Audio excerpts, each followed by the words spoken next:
Hello, I'm civil rights attorney Carol Powell Lexing, and welcome to the Carol Powell Lexing Show, a show that will connect you to pertinent issues affecting your community and the country.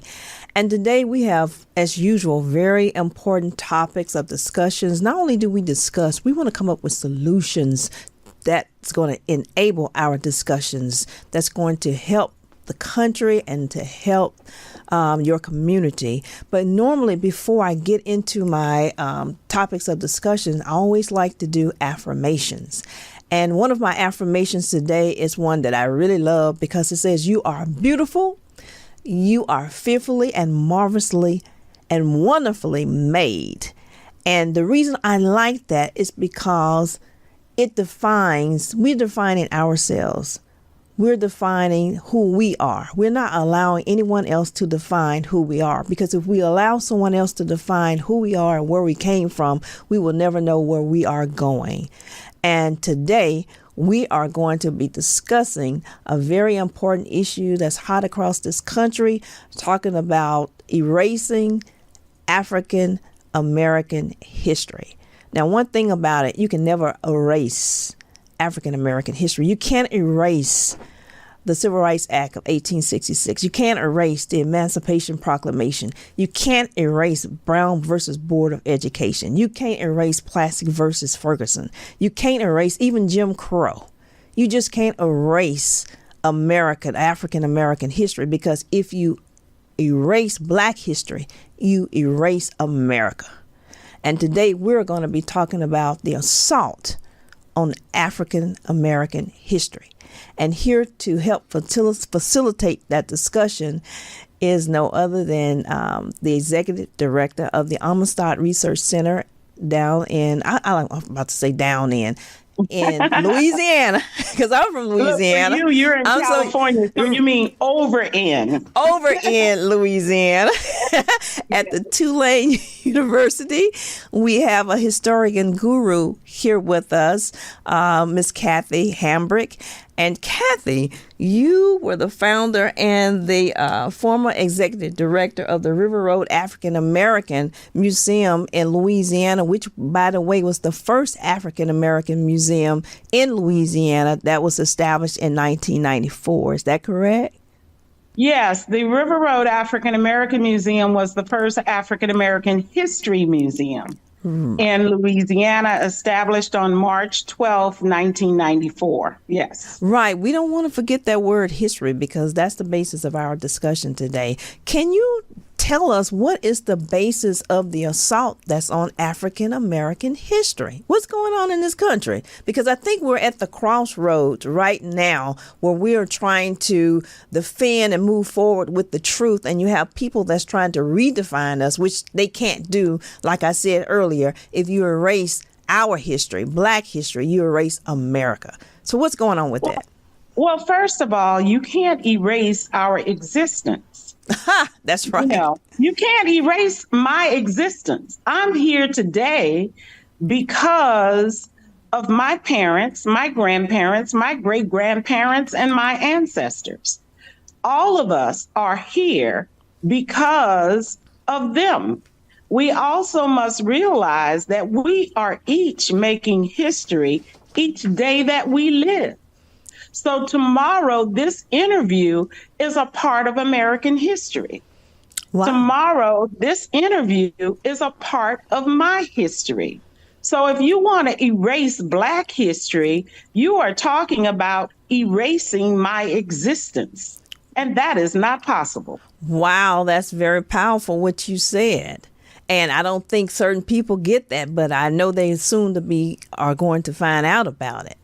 But right now, there are 18 states that have implemented laws placing restrictions on race, placing restrictions on you can't teach certain African American history studies. And, that's, to us, to everybody, that doesn't make any sense. So it doesn't make any sense. I think that we are probably, and maybe you can speak to this, we are probably the only group of people in the world who feel that we need to ask permission to teach our children our culture and our history. Well, Why do I need to ask anybody? I don't need to ask my neighbors what I teach my children about who they are and who we are and who their great, great, great grandparents and their ancestors were in the history of the world. I mean, why are we so caught up on asking others permission to teach our children and our community who we are, who our contributions were, what our contributions were, what our struggles were? And I really just don't understand, why are we so caught up on asking others for permission to do that? well, see, it's not that we're caught up on asking others for permission to do that. Others want us to believe that we're caught up because that's the same perpetuation of racism and discrimination and trying to say you still have to get my permission to exist as a human being. And so therefore, if you don't get my permission right now, I'm going to narrowly tailor this plan and implement these laws so that you can come back and get our permission to basically say, like you said, to exist and to teach what we want you to teach about your culture. And I think what we should look at in from a broader perspective, if these limitations on what we can teach, what we can say, and what we can read is targeted toward African Americans today, who's to say that in the Italian community, the Jewish community, the Ukrainian community, or any other American community ethnically, that they won't be able to teach their history to their children? This is about teaching about liberty and freedom. And in a democratic society, we don't want others to tell us what we can read and what we can teach, particularly or especially in our own homes to our own children. But those other groups are not receiving or not having to experience the same hostility that's going on in this country right now regarding African American studies and what we can teach our children. But it's not just should be limited to teaching Black children, white children. Everybody should know about Black history because we have played such an integral role in this country and helping build this country. We exist as the very fiber of making this country be a country. So everybody should be privileged to making sure that Black history is taught to everyone, so all the kids can understand Black history. That's important, because then if you understand who we are as a people, as all of us are, then maybe we could eliminate some of this racism and discrimination. But you have the powers that be that's still trying to hold on and say, we gonna tell you what you need to teach. But guess what? This is the 21st century. And yes, we have awakened. If you want to say woke, yes, we are woke to the point where we're just not going to allow you to erase and define who we are as a people. And we want other people to know that we are such a rich cultural, have such a rich cultural within ourselves. And there's no other place to explain or to have people from around the world visit and understand our contributions and our struggle than New Orleans. If you think about what America and what the world would be without the Black diaspora or the African diaspora, when you look at world history. I mean, I am so fortunate that I am a graduate of California State University, which had one of the most prolific Black studies, African or African American studies departments in the United States as a part of the California State University system. And this was back in the 70s. So I was educated not only about Black history, but I was educated about Egyptology. I was educated about women's studies. And so the programs at that university were so much more, or were the beginning of inclusion. Right. You know, right. before there was something called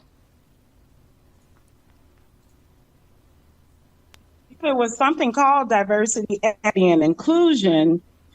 Those of us who started African American museums, people like Margaret Burroughs, who started the DuSable African American Museum in Chicago back in 1961. People like Barry Gaither and Charles Wright, who was instrumental in starting the African American Museum in Detroit, that I would invite everybody to go to Detroit, leave DC, go before or after you go to DC to the Smithsonian National Museum of African American History and Culture. You must go to Detroit.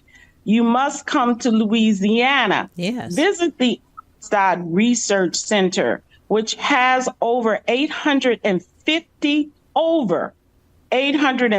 collections of international Black history, from the African National Congress to Liberia, through states all throughout the South. This history is a part of the diaspora. It's a part of world history.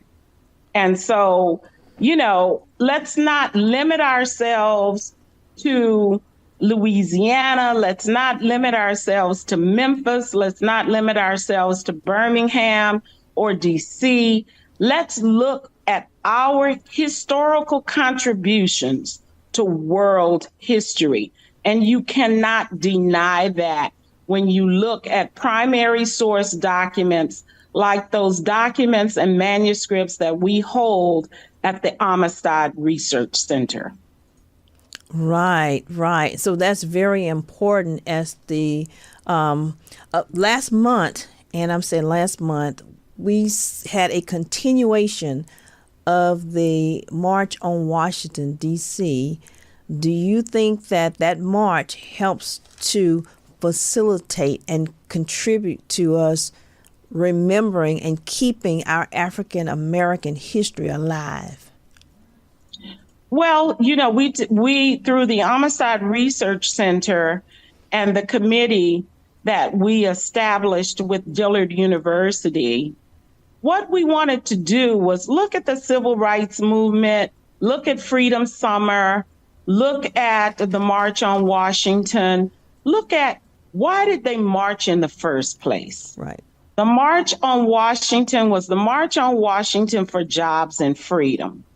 What a shame it is that we're still grasping with the issue of freedom, jobs, equality in housing, equality in fair wages for women, equality, the same thing that they were marching for when you look at that itinerary and the subjects that the organizations like CORE and the NAACP and SNCC, when you look at what we were marching for in 63, what a shame that we are still grasping with the question, where do we go from here?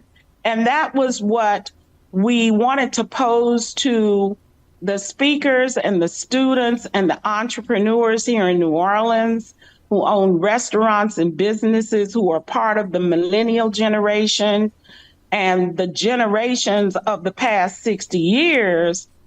Where do we go from here? We know where we were. We know where we are now, pretty much, with the Black Lives Matter movement.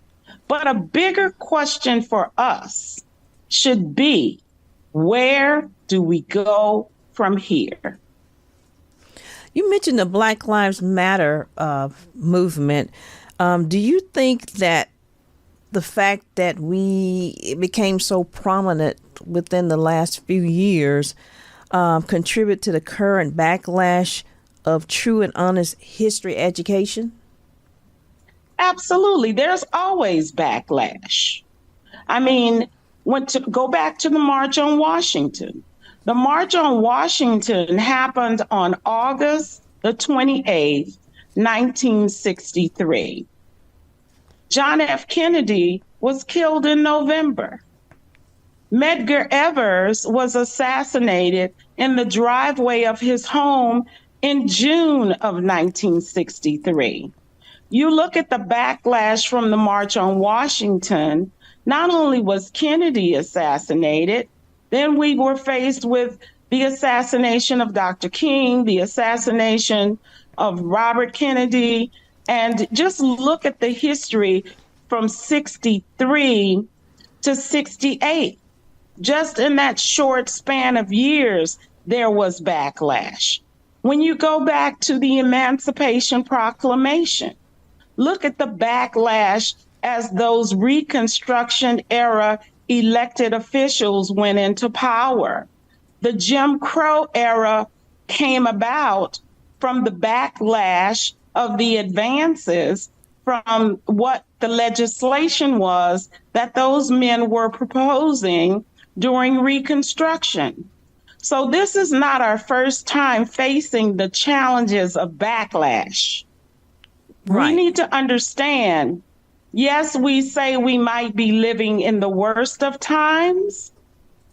I don't know. If you could ask Carol, if you could ask your grandparents, based upon they know about your education and what you have accomplished in your lifetime, if you are living in the worst of times, I'm sure your grandmother would set you straight. I'm sure she would. I'm sure both sets would set me straight too, because one of the things, my grandparents moved to California to get away from Jim Crow laws in Louisiana. My maternal grandparents moved to California to escape the racism and the discrimination that they were encountering down in Louisiana. I'm sure they would set me straight. Both sides. The paternal that stayed there as well as the maternal that left there. Yeah. And we have that in common because we're probably both, I would say, Green Book era babies, where our parents left the South from Louisiana and went to California.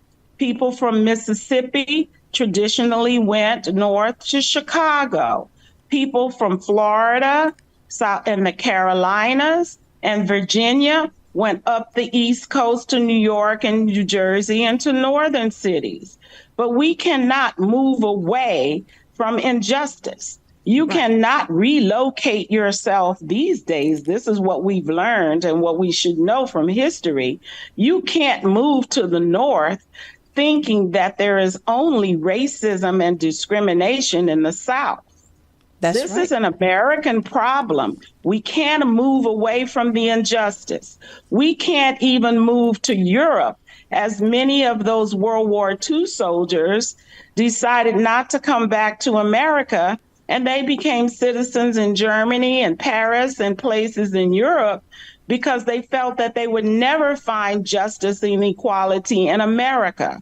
We cannot move away from it. Right. And I think it's important. And that goes back to educating the millennials and educating our children about African American history, to let them know where we came from, that somehow today we're still fighting the same old demons, because when I said we can't erase the Civil Rights Act of 1866, which was basically implemented to help free for slaves that were free, to say, okay, you have rights now. You have a right to make contracts. You have a right to sue. You have a right to own property. And so it's very important that our kids understand that somehow, at some point in life, based on our history, we must come up with some type of solution in order to not be able to fight the same old demons all the time. This cannot be a reoccurrence throughout the rest of our, generations or our lives, other generations to come. At some point, there must be some type of reckoning as it relates to us as a people, and that's going to be based on our history and the importance of our kids understanding, and all kids understanding, that at some point we must all learn to get along. And you said earlier, and you just said something in that last phrase of what you just said. And we must learn to get along. Right. First of all, we must learn to get along with each other. Right.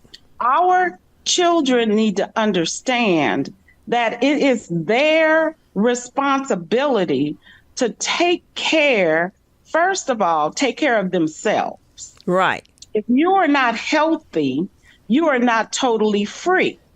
So when we talk about equality in healthcare, and when we talk about education, you look at education not just from the perspective of Black history education, but young people need to be educated about what it means to take care of yourself, your body. What do you eat? What do you put into your body?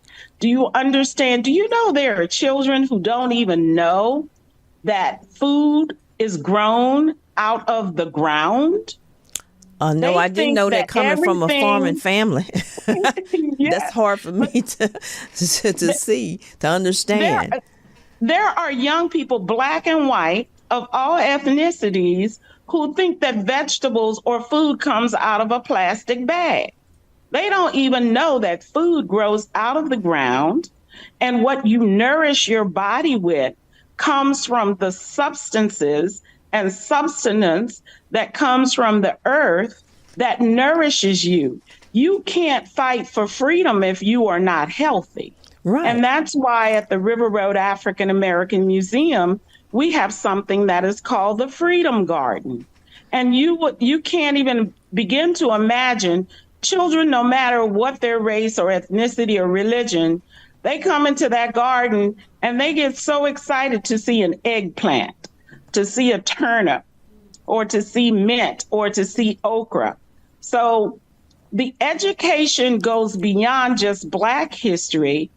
It goes beyond how do we educate this generation to understand that freedom means more. Also, it means more than Black and white. It does. It does. It really does. And also, being healthy does not just mean physically. You have to be healthy mentally. And being healthy mentally, because your mind is a gold mine, you have to know where you came from. You have to know your history. You have to know where you came from and how we got to the point of where you are, of being able to enjoy the garden, of being able to know about vegetables. You have to know that who's the person, George Washington Carver? Yes. What he did with a peanut. You have to know that this man came up with over 100 and some inventions with a peanut from the ground, that peanuts are grown from the garden and dirt. So we still have to educate our kids about African American history, as well as making sure that their minds, that they know within themselves who they are. And one of the greatest lessons that I've learned in Black history, in my study and research of Black history, comes from the food historian, who you may all know was on the, in recent years, it was called High on the Hog. But her name is Jessica Harris, and she is a food historian. And Jessica Harris, through my reading and researching through her about African foodways, is that African people were had a plant-based diet before enslavement. So we ate greens. We ate the green leafy vegetables that we even call today collard greens and mustard greens. Oh, yeah. And we had a vegetable or plant-based diet before enslavement. If you don't know Black history, you don't understand that our history comes before enslavement. Right. Who were we as African people? We were Precisely. free people, not free people of color. We were free people before we were an enslaved people. And that's So important. Black history needs to include the history of the diaspora. And so it takes us before enslavement. Our history does not start with emancipation, and it does not start with those first slave ships that arrived on the coast of America. And see, that's very important that all kids learn that. It's very important that white kids, black kids, everyone knows that our history didn't start with enslavement. It started prior to. I mean, we have been here since the existence of time, since the Garden of Eden. We've been here. And so that's a part of African American history that everyone needs to get to understand and know. Now, Yeah. with these states banning and restricting African American studies, I guess the question becomes, what type of legal recourse should the kids take if the schools are preventing them from learning about African American studies? Because you have to understand, they taught us that Columbus discovered America. Okay, that was a lie ever since I've been in existence, up until a few years ago. That was exposed as a lie. I mean, that was what we were taught, which now we know is not the truth. So at this particular point, what type of legal recourse can students basically take in order to protect their rights? Would you agree that it would have to be basically, I think my opinion, as a lawyer, would be that they file a class action suit based on the fact it's a violation of the Civil Rights Act of Title VI of the Civil Rights Act of 1965, saying that you're discriminating against me learning what I need to learn in order to be, successful in life. Because that's important. Like, I go back, you have to know where you're from to know where you're going. And my opinion would be is that a class action suit be filed if they are at a public institution receiving, public funds, federal funds. But if they're at a private institution being privately educated, you can always leave, or you also basically could implement a lawsuit still saying that it's in violation, that they're discriminating against you about your learning of what you need to learn in order to be successful in life. Because it always goes back to what I start off. You have to know where you're from to know where you're going. And Carol, you almost answered the question. You are the legal body of our village. You and your colleagues who are in the legal field of protecting our civil rights, you are that body of our village that protects our rights in regards to the law. I am a part of the village that says that the first place that you should learn about Black history is at home. That's right. Amen. If you don't know that your aunt or your great aunt or that your grandparents marched in a march in Monroe, and that the march and the fight for civil rights didn't just take place in 3 or 4 cities. Right. That there were people in rural communities all throughout Mississippi and Louisiana and Alabama. And if you never asked your mother or your father or your grandparents, did anybody in the family ever march? Did anybody in the family ever, some people don't even know that their uncle might have been the first student to integrate Tulane University. Wow. Our children are so busy, and this is not just for Black children. Our children are so busy being on their telephones and thinking that everything that they know about the world comes from this device called a cell phone and the internet, that they don't even know the importance of what primary source documents are. And Right. I know you're a college graduate, you learned how to do research, but you don't have to go to a university to come to an archives. and look up any subject. Go on the internet, do a search on the Amistad Research Center's website. Right. And then you can come in, I don't care what age you are, come into the research center, look at the primary source documents and educate yourself by looking at the primary source documents. You don't have to wait to try to get to college to go to a class or to become a PhD in African American studies to learn about history. Learn about the history of your own community. Learn about the history of your own family first. And then we will leave those legal challenges up to the experts who did what W.E.B. Du Bois said. You are part of that talented 10.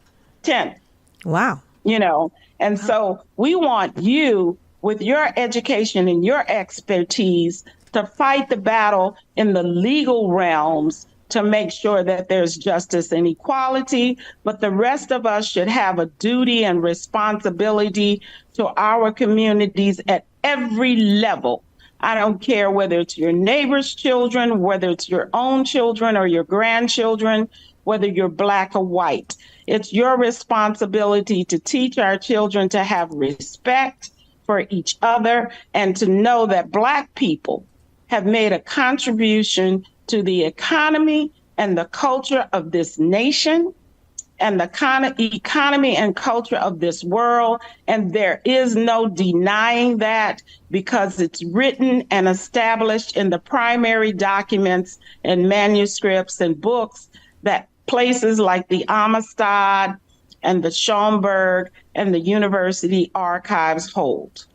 And that's the very reason why it's so important to have the Amistad Research Center and to have had be the executive director of the River Road Museum and to have all these museums, because the history is there and we have no excuse for not learning it or encouraging our children to learn, to take them to those museums. The museums are there for a purpose, and we need to make sure that our children's children, people from all walks of life are able to go into all of these museums, the Smithsonian in Washington, D.C., the African American museums in your hometown, and visit those museums and learn about African American history so that we will know how to move forward and fight those challenges of these people who are trying to restrict and ban and put restrictions on our history. We'll be in a better place to be able to, and it doesn't take a lawyer to do that. We all need to come together to do that. And once we stick together as one, because there's power in numbers, and I am a living witness from having been on some very high profile cases where, and you've seen that from the different cases that you've seen, that high profile cases on TV, that there's power in numbers. And when we all come together, and when I say all, I mean diversity, because I'm a diversified woman. I believe in diversity for everyone. And that's why it's so important that everyone gets to know about our Black history so we can fight those people who are operating off of ignorance and stupidity in trying to say we can erase African American history. Because as I started off with, if you erase Black history, you erase America. Kathy, thank you so much for being here. If you need to say something, go ahead and say it. And I want to say this too. You know, I come from the era and the generation where we used to say that knowledge is power. That's right. So knowledge is power. So if we believe that knowledge is power, then ignorance cannot prevail. And so what we're up against and what our fight is against is ignorance and stupidity. So if knowledge is power, we need to teach our children to gain as much power based upon truth. That's right. And truth and power and knowledge will prevail. It shall prevail. And guess what? Like I tell my clients, and when I'm in the fight for justice, the truth never changes. So you can never erase Black history and African American history. Thank you so much for joining us today. I am so excited. We're going to have to do this again. We're going to have another discussion regarding the importance to keep that type of dialogue, going to, just beat it in. If we have to beat it in, we need to beat in how important it is for our children and for everyone to know about how important African American history and the importance and the contributions we have made to this world. So thank you again, and we look forward to having you to come back. Thank you, Carol, and tell your family hello. I will do it. I will definitely Bye-bye. do it. Thank you for joining us today, and make sure you tune in to Carol Powell Lexing at Instagram. Make sure you join my website at Carol Powell Lexing, and also tune in to me on Carol P. Lexing X, formerly Twitter. Thank you. Until next time, until we meet again, may the good Lord be with you, because that's the force that you're going to need. So until we meet again, may the God bless you and peace be upon you.